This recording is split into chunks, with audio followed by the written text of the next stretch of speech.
અને હવે જોઈશું કે રાજકોટ અગ્નિકાંડની તપાસ કેટલે પહોંચી છે તે।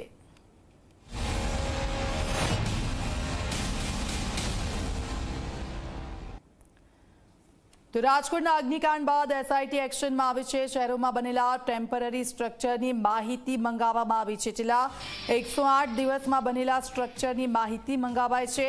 ટેમ્પરરી સ્ટ્રક્ચરની મંજૂરી વિશે માહિતી આપવાના આદેશ કરવામાં આવ્યા છે। જો નોટિસ આપી હોય તો કારણ જણાવવાનો આદેશ કરાયો છે।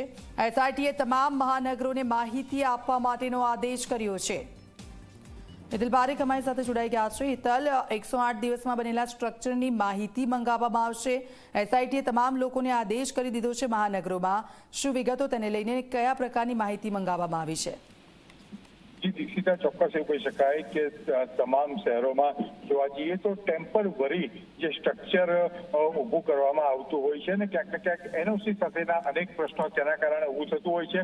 રાજકોટ ગેમિંગ ઝોનમાં પણ ટેમ્પરરી સ્ટ્રક્ચર હોવાની વાત સામે આવી હતી અને તેના જ કારણે એસઆઈટી દ્વારા કહી શકાય અને ગુજરાત કોર્પોરેશન એક્ટ જે છે એ એક્ટ અંતર્ગત માહિતી મંગાવવામાં આવી છે અને કયા કાયદા હેઠળ કામગીરી કરવામાં આવી હતી એ અને કામગીરી કરવામાં આવી રહી છે। આ તમામ માહિતી એસઆઈટી દ્વારા મંગાવવામાં આવી હોવાની જાણકારી મળી રહી છે।